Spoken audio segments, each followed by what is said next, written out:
Well, welcome to everyone in the room and everybody joining us online. Man, you guys are watching from all over the place. We're so glad that you are calling Rocket City Church home today. How's everybody doing this morning? Good, good, good. Turn to your neighbor and say, "You look good today." Turn back and say, "It's about time." Okay? No, don't do that. I'm just joking. Kind of. Okay. Well, we're kicking off a brand new teaching series. I am so excited about this series called The Hills, and we're going to look at the different hills and mountains that lead up to Easter Sunday and what that teaches us about Jesus. Our mission statement here is helping people know and follow Jesus. If you want to hear more in depth, a description of that and the heart behind that, you can join us actually today at 10:45 right out here in Theater 12 for our Lift class and learn all about the heartbeat of Rocket City Church. Well, we all have heroes, don't we? If we'd had time and we went around the room, we could share, hey, this was my hero as a kid, this was my heroine as a kid, like whatever, however that hit you. We all had people that we looked up to, whether it was someone or a group of people. For me, I have a couple of them. I'll show you my first one here in junior high. John Rambo, okay? I just laying it out there for you guys. John would go in, nothing would hurt him except a scrape on the arm, and he could take out an entire army with the other arm. So I love John. The next one here, a little bit more recent of a hero. I got a little older. John Greasy, okay? So I don't know if I have any Denzel fans out there, but John Greasy could go in and he could take people out, and all in the name of protecting this little girl. I had another one, Mark McGuire. Not really sure how Mark's doing these days, but maybe one of the best heroes I had was this guy, and I know that that this guy, he looks like the guy in Princess Bride, the narrator, right? But it's actually my dad. And my dad is reading a bedtime or telling a bedtime story to my son Titus. Well, we all have heroes, and the Bible's no different. The Bible has this long list of heroes found in Hebrews chapter 11. And it mentions several of them in chapter 11, and they're heroes of the faith. They're heroes of people that followed Jesus closely, that trusted him, that gave their all to God. And there's guys in there like Job and Elijah, Rahab's even mentioned in there. But the most airtime, and this is the guy we're going to look at today, the most airtime is given to this guy named Abraham. So if you want to follow along, you can in your own Bible or Bible app. We'll also have the words on the screen for you. Genesis chapter 12 is where we're going to land the plane today, and then we're going to skip over into some later chapters in Genesis. But Genesis is the first book of the Bible, the very first one, hence the name Genesis, beginning. And early on in the course of human history, God spoke to this guy named Abram. Now, he wasn't Abraham yet. His name was still Abram. We won't get into that today, but it's kind of a neat part to dive into in Scripture. But Genesis chapter 12, verse 1. The Lord said to Abram, "Leave your country, your people, and your father's household, and go to the land that I will show you." Don't you like that? He didn't give him an address, didn't give him a street name, didn't give him a city or a country. He just said, hey, leave everything that you know and just go to the place that I'm going to tell you. I'll be that voice on the GPS saying, recalculating, right? So just hang with me. I'm going to show you where to go. Verse 2, I will make you into a great nation, and I will bless you. I will make your name great, and you will be a blessing. I will bless those who bless you, and whoever curses you, I will curse. All people on earth will be blessed, what? Through you.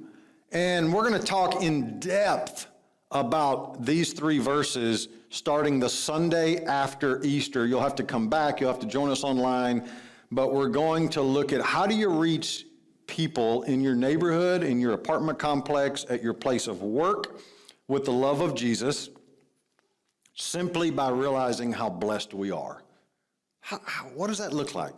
Well, we're gonna dive into that after Easter from this passage. Well, Abraham came from a city called Ur. And when you hear that name Ur, at least for me, it's a bit of an unfortunate name. It's kind of like Wiener, Arkansas. Any Arkansasians out there? I don't even know how you say that. And you put your hand up acknowledging that. Okay, that's great. It's kind of like Texas has a few as well. There's Ding Dong, Texas. If they had a ditch, you could. Okay. There's actually a town in Michigan called Hell, Michigan. Any Michiganders watching? I got a few hands up. Okay. If you're from Tennessee, this is one of my favorites. If you're from Tennessee, there's a town called Smart, Tennessee, but it's spelled with 2 T's. So we're not even going to go there. But my favorite one, well, there's a lot of favorites in Alabama because we're in Alabama. But one of them is actually, I think it's in Madison County even, and it's called Lick Skillet.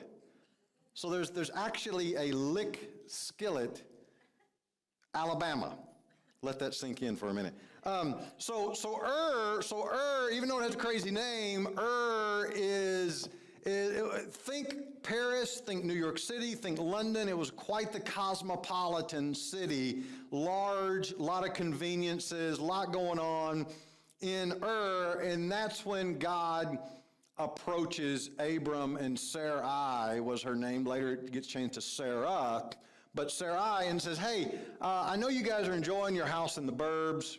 I know you enjoy your local restaurants and coffee shops, but I need you to pack everything up and just head out, and I'll tell you on the way where you're going to end up. All right? So that's what happens, but they had a great life. As the Eagles sing, it was life in the fast lane. But the only catch for them was that they wanted a family, that they wanted a family of their own. And the challenge with Abram and Sarai is that early on, and for quite a while, they just couldn't have a kid, and they wanted children, and it just wasn't working out for them, and they wanted a family. We don't know how many trips they made to Walgreens for the test, but whatever reason, the little line never showed up for them. How many of you love the city that you're currently in, and you're like, man, I would not want to leave where I'm currently living. I haven't always been able to say that. A few places I have. Now, today, for us, we cannot imagine living anywhere else. We just love where we're living. We love doing life with you guys. It's just now in our DNA. And we can't imagine God saying, hey, we want you to move away. And this is what happens to Abraham and Sarah, or Sarai, his wife. And keep in mind, at this point, it's not like they're in their mid-20s and they're adventuresome and they're ready to strike out on a new adventure across the globe. At this point, the scholars believe Abraham is about 75 years old and his wife's in her mid-60s. And he says, I want you to head out. Maybe it'll be a little easier. You don't have any kids. You don't have any grandkids.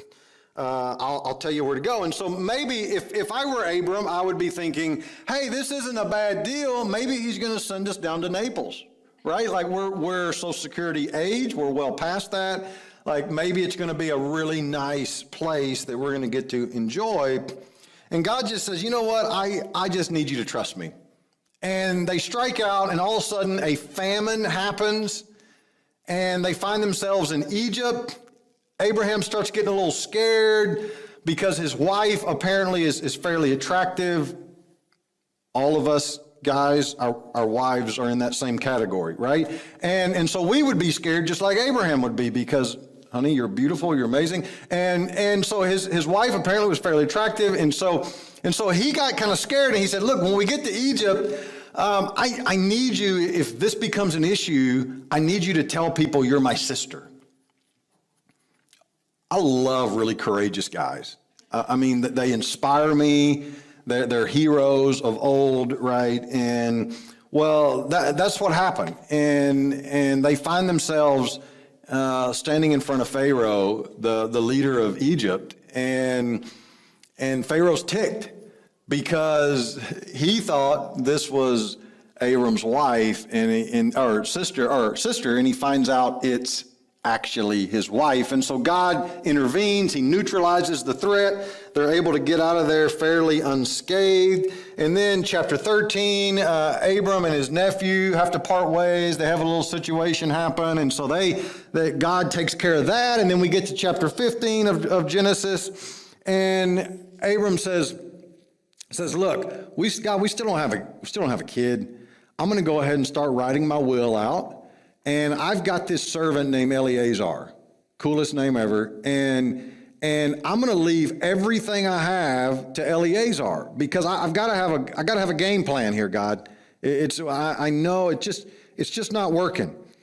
And God says, no, look, I promise you, I'm going to take care of you. I'm going to provide for you. Don't leave everything you have to Eleazar. Your inheritance, God says, will actually be left to your own child, not to anybody else, but your own biological child. God makes that promise, and then finally, it's just not working out, and so Sarah even takes matters into her own hands and finds one of her servants, and she becomes a bit of a surrogate mother for them, and has a child for them, and they think, okay, this is the answer, and then God says, no, actually. Kind of again, you guys, like, I know you're not getting this. I know you're not trusting me. I know it's been a bit. I know you're getting up in years, but that's not it. And so at the end of chapter 16 of Genesis, we see that Abraham here is about 86 years old. And he's got a 12, 13-year-old son named Ishmael by this surrogate mother, and God says, no, that's not it. And then chapter 17 happens, and within a span of a verse, end of chapter 16, beginning of chapter 17, about 13 years go by. 13 years, still no child of their own. You're doing the math better than I'm doing the math here, but we're sitting at about 99 years old. And in chapter 17, God pulls Abram and Sarai aside, and he says, hey, I'm changing your name, and you're going to be Abraham, and Sarai, instead of Sarai, you're going to be Sarah. And I wish we had more time to get into all the ins and outs of this, but it's pretty incredible. The name for God in the Old Testament is Yahweh, and if you take the A and the H right in the middle of the name for God, and you take that A and the H and you put it on the end of Sarah and you put it in the middle of Abram, what do you get? You get Abraham and you get Sarah.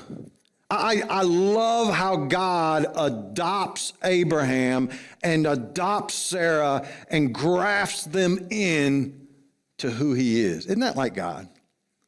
Right? All the craziness, all the times that we don't follow him correctly, all the times we give up, we take matters into our own hands, we decide to do our own thing, we don't listen to his promises. And God says, hey, I still love you, and I still want to adopt you as my kid, and actually I want to give you my name.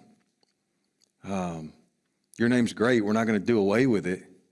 It was the one you were given, but I want to graft you in to my lineage. And that's what God does. And he promises Abraham and Sarah that their son will happen. In verse 17 of Genesis chapter 17, Abraham fell face down. He laughed and said to him, will a son be born to a man 100 years old?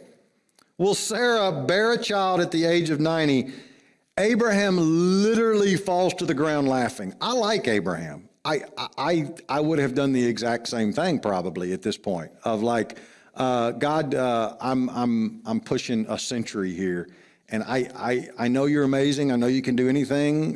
This would be really amazing. And I mean, Abraham is 100. She's 90. I mean, they would be the only one. If they had a kid at this point, they would be the only one at Cracker Barrel playing the little triangle wooden block game, like nursing a newborn, right? I mean, they're the only one. They were the only ones at Publix shopping for Huggies and Depends, all at the same time. Yeah.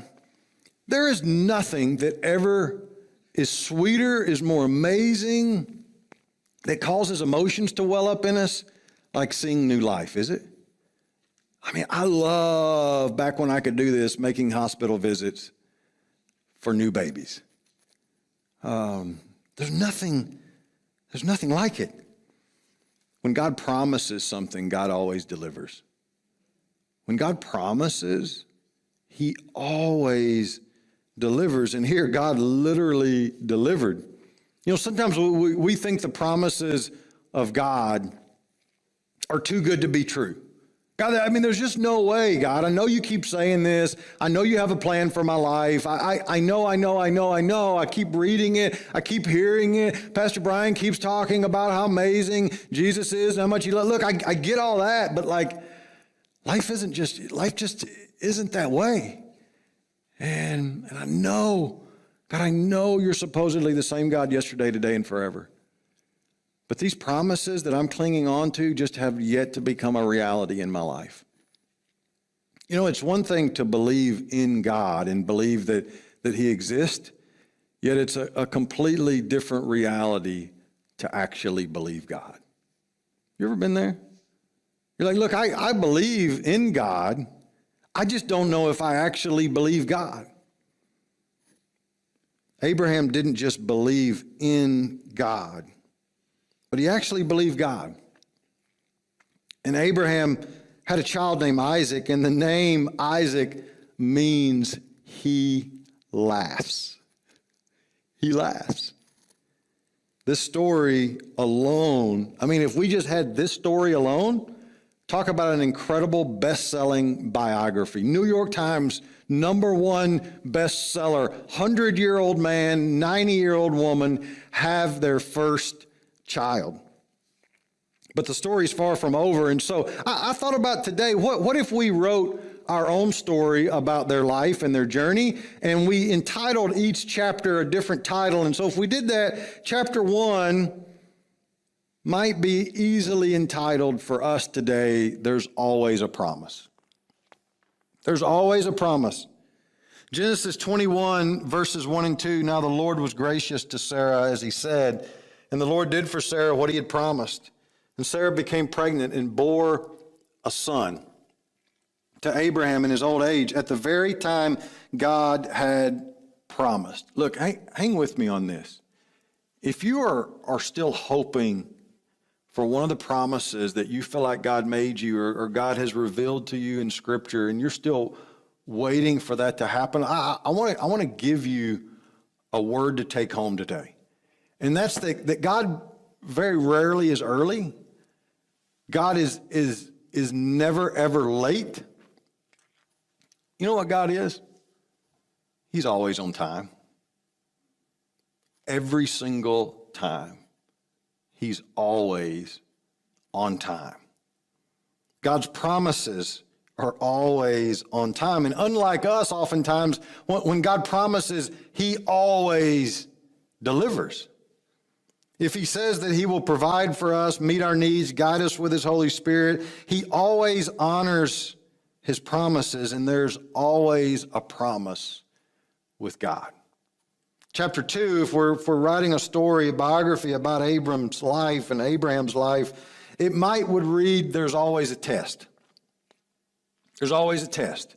There's a promise, but then in the process, there's always a test. Genesis 22, verse 1, sometime later, God tested Abraham. He said to him, Abraham, here I am, Abraham said. Then God said, take your son, your only son, Isaac, whom you love, and go to the region of Moriah. Sacrifice him there as a burnt offering on one of the mountains I will tell you about. Now, according to the Jewish historian Josephus, Isaac here is about 12 or 13 years old. a budding teenager. And I've got to be honest, as a pastor today, as I was studying this passage this week, this chapter in the Bible is one of the hardest for me. It's easily one of the hardest, because God tells Abraham, hey, I want you to take your son and I want you to go sacrifice your son as an act of worship on this mountain. And Abraham agrees to it. Why? Because Abraham knew that God, when he promises and commands, he always delivers, he always provides. And so Abraham was going to be faithful because he knew God could be trusted. According to Genesis 22:1, God decides to test Abraham and test his trust in him. This might be the greatest understatement ever recorded in Scripture, where it says in verse 1 that God decided to test Abraham. Greatest understatement verse in all of Scripture. And some of us, we're living this out. This whole chapter about there's always a test, like you're there. You're there, and you're going through that season. You're in living that chapter in living color. And God maybe, just maybe today, wants to see if you're going to trust his promises. Are you going to trust in who God says that he is? The Lord, the compassionate, gracious God, slow to anger and abounding in love and faithfulness. Are you going to trust that God? Can we trust God when the doctor says it's not looking good and the bank account says, hey, we've got to cut back, and our direct report says it's time for us to move on, and our spouse says it's over? I mean, we've all been through those seasons of testing, haven't we? I mean, every single person, if we were to all get in a line and begin to share stories, we would all have stories about how we've been tested and we didn't know how God was going to provide, and we prayed and maybe he provided, and maybe you're still waiting for that provision. Will we trust God through these seasons? God tells Abraham to go to Mount Moriah and sacrifice his only son. And now I would have said, God, first, I'm about 112, 113 years old. I mean, I know you're counting here because I'm counting. And unless they have a ski lift that I can just go and kind of sit down and just ride, I'm not even getting up the mountain. Okay. So I don't really know if I can pull off what you're telling me to do. Secondly, I think I need more clarification because I don't think I really heard you correctly. When we follow God, there's always a test and there's always a time, at least I find, that God tells us to do something that makes absolutely no sense. And he simply wants to see if we're going to fully trust him or not. And it may even sound counterintuitive to common judgment. So God, you're saying that there's this thing called a tithe, and it's 10% of my first fruits of everything that I make, and you want me to give that back to you initially at the beginning of the month and not wait till the end of the month until let me see what's left over? Like you really? Like that, God, that doesn't even make sense. God, look, I'm a teenager, and look, if I go to this party and I don't drink, I don't know. I don't know if I'm going to have any friends at the end of that party. God, you want me to be vulnerable with other people in a life group? We just kicked off life groups last week. And God, I've done that before. Didn't go well. There's always a promise and there's always a test. And if there were a chapter 3 of our book of Abraham's life, it might read, there's always a question. Why can't we get pregnant? I'd love to know that, God. I'm 99 years old. She's 89 years old. Why has so much bad happened to us? I mean, we leave the place that we love and then a famine hits. Couldn't you have worked around that? Why couldn't we have just stayed in the city where we had friends and all the things? I'm guessing these questions cycled through Abraham and Sarah's mind a time or two, and the only reason I can guess that is because they've cycled through my mind a time or two. And for us, they might be, why was I handed, God, this cycle of abuse and addiction? I mean, it's cyclical in my family, and I don't understand it. Why is it, God, when people get close to me, I just push them away? Don't know why I do it. Just happens. Why is it for a while I do well, and then it just seems like things spiral downward? Why? God, could you help me out there? Oh, why don't you? It seems like you don't take my anxiety seriously, and I don't know how to deal with this. There's always a question, isn't it? And if we were writing the story of Abraham and Sarah's life, the 4th chapter title might read, There's Always a Choice. There's always a choice. John Kavanaugh was an ethicist, world famous. And in his 20s, he moved to Calcutta, India, and he met a lady. You know where I'm going, right? He met a lady, a little humble, small, short lady named Mother what? Teresa. And we actually have a picture of them together. And Mother Teresa and he were talking, and he asked Mother Teresa for her prayers. And she said, well, what would you like me to pray for you about? And he said, Mother Teresa, I need clarity. I need clarity on some things in life. And she laughed. And she told John Kavanaugh this, I've never had clarity, so I will pray that you learn to trust God more. I've never had clarity, but I just pray you learn to trust God more. Man, we all want life mapped out. We all want to be in control of everything that happens to us, don't we? I mean, I do. Someone wise once said the only difference between you and God is that God doesn't think he is you. We often make for bad heroes. At least I do. Listen to what happened the next morning after God spoke to Abraham and told him to sacrifice his only son. Genesis 22, verse 3. Early in the next morning, Abraham got up and he began arguing with God. Is that what the verse says? Early in the morning, he got up and he began to delay by making a big breakfast and mulling it over and checking the straps on his saddle for his donkey. Is that what it says? It actually says, early in the next morning, verse 3 of Genesis 22, Abraham got up and saddled his donkey. Now, I referenced Princess Bride earlier. Anybody love Princess? I mean, I love Princess Bride. Saw it a million times. Well, there's at the beginning, there's the farm boy, and the farm boy is serving Buttercup, and Buttercup just kind of treats him flippantly, and whatever she says, he would just always say what? As you wish, as you wish.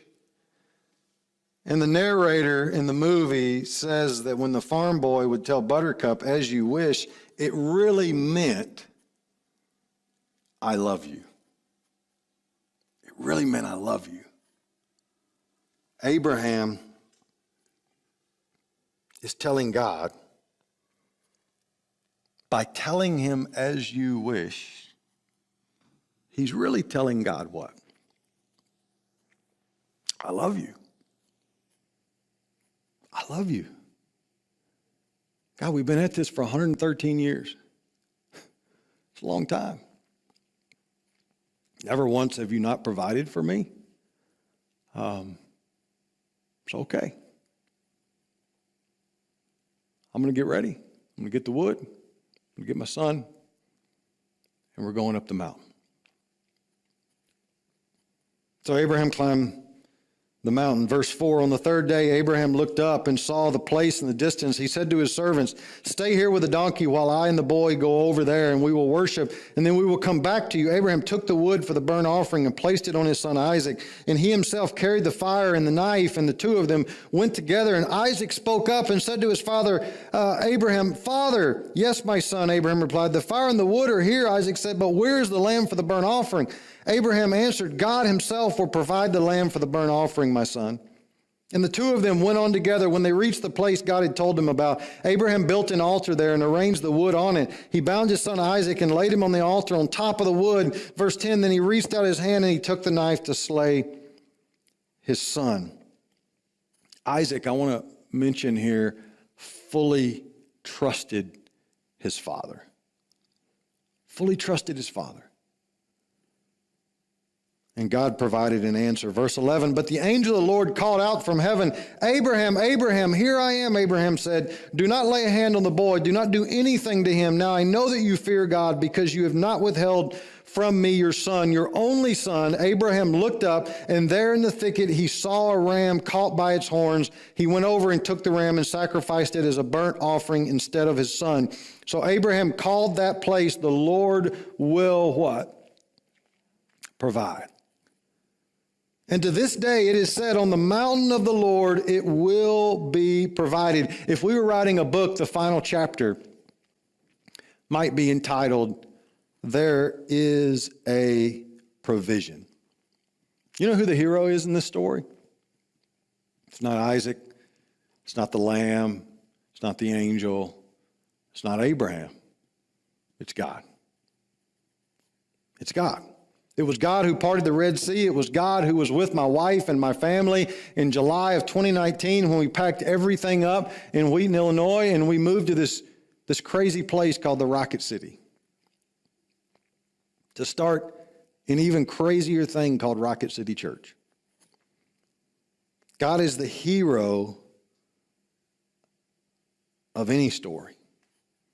Mount Moriah, where this event occurs, is also known as Mount Zion. It's one in the same place, and it's the hill of the Lord, or the hill of sacrifice. And on this same mountain, 2,000 years later, you guys hang with me, on this same mountain, 2,000 years later, another father and another son go up the mountain, and this time the son carries his own wood. And God actually did give his own son. Only one he's got. Why would he do that? Because he loves us. As you wish. Because he wanted to provide a way.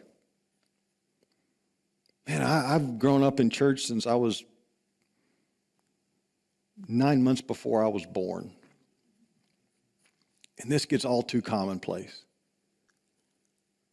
God promised salvation. He promised a way, and he delivered. He didn't renege on his promise, you guys. He came down so that we could go up. Look, here's what I've realized about myself this week. And I know I'm a bit slow. It takes a while. God's got to work on me. Like Abraham, I have a son, 6 years old, kind of crazy about baseball right now. He's amazing. Unlike Abraham, that's where the similarities stop for Abraham and I. We both have sons. Unlike Abraham, I don't have his faith. I mean, just plain and simple. I don't have a faith near what Abraham has. I'm just not there yet. And I've realized that the more Abraham loved God, the more he loved his family. You know, if you're worried, like I have been in the past, about being the hero of your family and trying to be Superman or Superwoman or be the most amazing this, that, or the other, I mean, that's great. But guess who the hero is of your family? The more we tell God as you wish, the more we love God. Now, last week, my son, 6 years old, comes home after church and says to me, Dad, I want to tell you what I learned in church. I learned about this guy named Job. I go, okay, tell me about Job. He started telling me all about Job. He quoted a couple verses that I didn't know. He was telling me things about Job. I'm like, hey, is that really in there? You know, I don't know if Job liked Nerf guns. My daughter this week junior high age, comes home from youth group, stoked, fired up. You know, what if I love God as much as I can, and because of that, it ripples on my kids, and your love for God ripples on your kids, and then they do more for God than we have ever done or will ever do for Jesus? Wouldn't that be amazing? Maybe their faith, because of our faith, will be even stronger and greater than ours ever was. That's what I've realized about myself. Here's what I've realized about God this week. Is don't mistake, and you guys, maybe this is the word for you, whether you're watching and joining us online or in the room, maybe this is your word. Don't mistake God's silence, hang with me for this, for God's absence. Don't mistake his silence for his absence. God's still speaking, he's still there. His promises haven't changed. We just have a tendency to give up between chapter 16 and chapter 17. In that 13-year period where nothing really is happening and the promises just continue to go unanswered, God's silence is not his absence.